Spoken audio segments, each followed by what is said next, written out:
Ganito bumawi ang Spain sa ating mga Pinoy dahil sa pananakop nila sa atin. Mas pinadali nila ang pag-a-apply natin sa Spanish citizenship. Yes, pwede na tayong maging Kastila in just 2 years. Hindi 10 years, hindi 5 years. 2 years lang. Eto pa, pwede ka ding maging dual citizen. Oo, Pilipino ka pa rin, pero at the same time, may Spanish passport ka. Ang isa sa pinakamakapangyarihang passport sa mundo, kung saan may 194 countries na visa-free. Pero teka lang muna, bakit nga ba ito ginagawa ng Spain sa atin ngayon? At bakit ganun na lang kadali ang mag-apply ng citizenship sa kanila? And of course, paano mag-apply? Iisa-isa nating sasagutin yan. For now, pag-usapan muna natin kung bakit nga ba worth it magkaroon ng Spanish citizenship. Ang unang dahilan, ang siesta culture. The legendary Spanish break. Alam naman natin na kung sa Pilipinas, tanghaling tapat na lunch break ang meron tayo. Pagkatapos nun, balik trabaho na agad. Pero sa Spain, nako, meron silang tinatawag na siesta. Ang traditional siesta ay ginagamit sa pagitan ng 2 p.m. to 5 p.m. Yes, 3 oras. Depende pa rin yan sa lugar sa Spain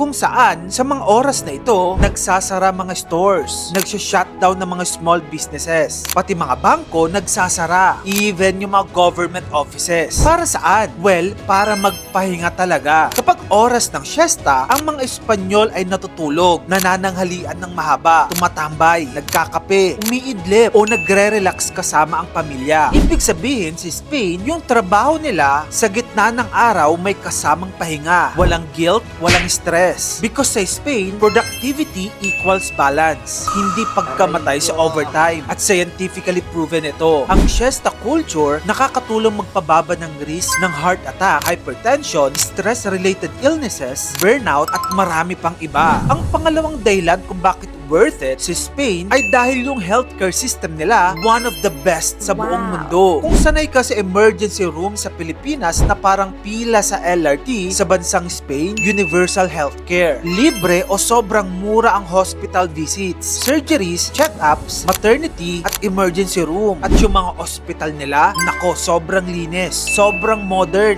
at world class. Actually, yung mga Pinoy na nagkaroon na ng Spanish citizenship, tuwing pumupunta sila sa Pilipinas at nagkakasakit sila, talagang umuuwi pa sila ng Spain para doon magpagamot. Kasi nga yung healthcare nila sobrang bongga. Maliban dyan, sa Spain, low stress, high safety. Spain consistently ranked as one of the safest countries in the world. Hindi ka paranoid maglakad pa uwi. At yung overall vibe, relax at slow living. Maliban dyan, yung real estate doon sa Spain, surprisingly affordable. Maraming Pilipino nga doon ang nagugulat. Yung mga properties sa Spain, specifically sa Madrid at Barcelona, nako, mas madalas pa na mas mura kaysa sa mga kondo na mabibili mo sa Makati, BGC at Ortigas. Ang example, ang isang decenteng apartment sa Madrid na nagkakahalaga ng 150k to 200k euros sa Pilipinas, ang equivalent niyan ay nasa 12 to 15 million pesos. Pero sa Spain, renovated na, furnished at walkable pa. Okay,